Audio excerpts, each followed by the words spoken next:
మారుతుంది. మారుతున్న కాలంతో పాటు సాంకేతికత మారుతుంది. అయితే ఇదే తరుణంలో మనుషుల ఆలోచనల ధోరణి మరింతగా మారబోతుంది.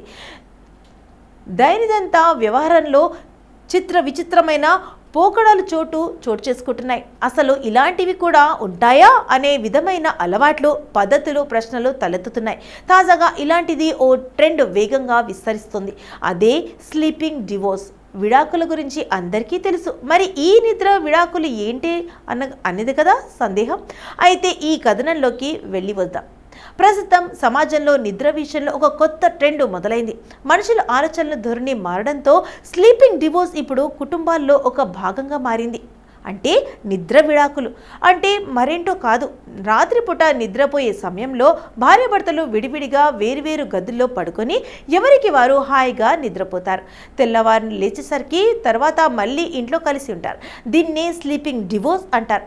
రాత్రి పడుకున్న తర్వాత ఒకరు స్మార్ట్ ఫోన్స్ వినియోగిస్తూ ఉండడం, ఒకరిని ఇష్టం లేకుండా మరొకరు గట్టిగా హత్తుకొని పడుకోవడం లాంటి సమస్యలకు పరిష్కారంగా చాలా జంటలు స్లీపింగ్ డివోర్స్ విధానాన్ని అవలంబిస్తున్నారు. అయితే ఈ స్లీపింగ్ డివోర్స్ మంచి జరుగుతుందా, చెడు జరుగుతుందా అంటే లాభ నష్టాలు రెండూ ఉంటాయి. దంపతుల మధ్య బంధం బలంగా ఉండాలంటే వారు కలిసి పడుకుంటేనే మంచిదని మానసిక వైద్య నిపుణులు అంటున్నారు. కానీ ఇప్పుడు భార్యాభర్తల మధ్య బంధం బలంగా ఉండాలంటే, ఎలాంటి గొడవలు లేకుండా ఉండాలంటే విడివిడిగా పడుకోవడమే మంచిదని చెబుతున్నారు.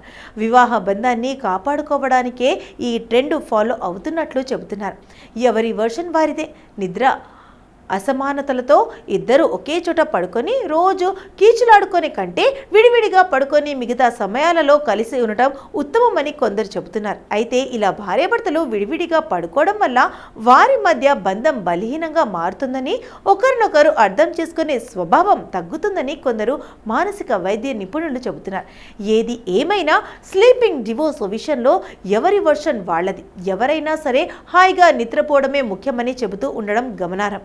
పైగా వివాహ బంధాన్ని కాపాడుకోవడానికి ఈ ట్రెండ్ను ఫాలో అవుతున్నట్లు చెబుతుండడం గమనార్హం.